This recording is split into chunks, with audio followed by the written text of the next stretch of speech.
Assalamu alaikum students. Today we start our midterm syllabus of subject Islamiyat. Okay, so our first chapter is सूरतुल बकरा की मुंतखब आयात। ये सबक मैं आपको समझाऊंगी, गौर से समझिएगा। अगर आपको कोई कन्फ्यूजन हो या कुछ पूछना हो तो आप मुझसे पूछ सकते हैं। यहाँ पर बोल रहे हैं आपका सबक है सूरतुल बकरा की मुंतखब आयात, और यहाँ पर आयात के कुछ नंबर दे दिए गए हैं। इसके बारे में कुछ आपको तफसील से बताया गया है। इन आयात में पहली आयत को हदीस में आयतुल कुर्सी का नाम दिया गया है। रसूलुल्लाह सल्लल्लाहु अलैहि वसल्लम ने आयतुल कुर्सी को अफजल करार दिया है।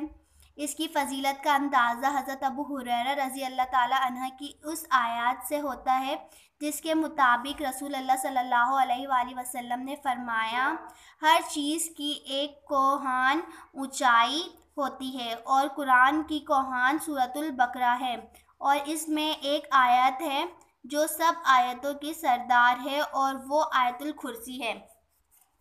यहाँ पर ये बता रहे हैं कि ये जो सूरतुल बकरा की आयत की इन्होंने तफसीर दी गई है, इसके बारे में एक्सप्लेन किया गया है। इसमें इनमें पहली आयत जो है वो हदीस में आया है कि ये आयतुल कुर्सी का उसको नाम दिया गया है। रसूलुल्लाह सल्लल्लाहु अलैहि वसल्लम ने आयतुल कुर्सी को बहुत अफजल करार दिया गया है। हम लोग भी कोई डर लग रहा होता है या कुछ होता है, घबराहट हो रही होती है, तो हम बोलते हैं आयतुल कुर्सी पढ़ ले। हमने अपने बड़ों से, अपने पेरेंट्स से सुना है कि अगर डर लगे तो आप आयतुल कुर्सी पढ़कर अपने ऊपर फूंक लो। उससे क्या बोलते हैं कि डर आपका भाग जाता है। कि क्या है, अल्लाह ताला का कलाम है, इसमें इतनी फजीलत है कि आपका डर भाग जाता है।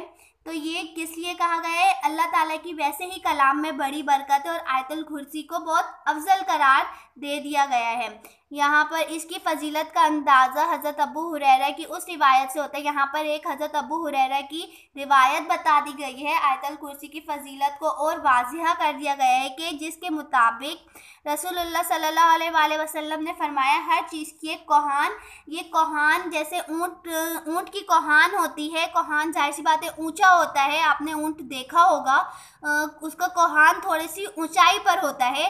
तो ये उसकी मिसाल दी गई है कि जिस तरह ऊँट का कोहान ऊँट की जिसामत से ऊंचा होता है, और आयतुल कुर्सी को भी कुरान का कोहान कहा गया है। सूरतुल बकरा की जो आयत है जिसको आयतुल कुर्सी का नाम दिया गया है, उसको कुरान का कोहान कहा गया है। और इसमें एक आयत है जो सब आयतों का सरदार है, वो है आयतुल कुर्सी। अब आयतुल कुर्सी कुरान की वो आयत है जिसमें अल्लाह ताला ने अपनी सिफ़ात को भरपूर और जामे अंदाज में इंसान के सामने रखा है। आयतुल कुर्सी तो यकीनन सबको याद होगी, लेकिन क्या कभी आप लोगों ने आयतुल कुर्सी का तर्जुमा पढ़ा है कि उसमें के एक एक अल्फाज में बोला क्या जा रहा है? तो यहाँ पर आपको उसके बारे में बता दिया गया है कि आयतुल कुर्सी में अल्लाह ताला की सिफ़ात का भरपूर अंदाज को आयतुल कुर्सी में अल्लाह ताला की जो सिफ़ात हैं वो इंसानों के सामने रख दी गई हैं। उसको बहुत तफसील से बता दिया गया है कि क्या है उसमें।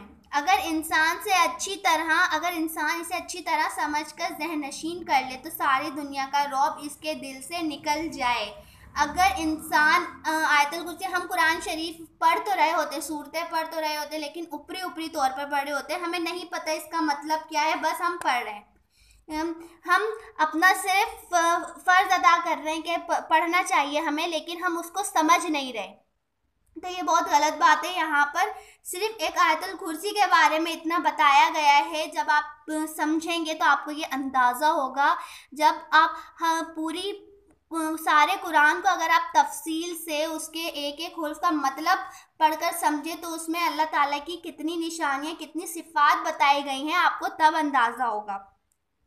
अब हम इसकी बात करते हैं कि आयतल यहाँ पर ये बोला जा रहा है कि अगर इंसान अच्छी तरह से आयतल कुर्सी को ज़हन नशीं कर ले तो उस पर किसी भी दुनिया के इंसान या किसी भी दुनियावी चीज़ का रौब रह ही नहीं सकता, सब उतर जाता है।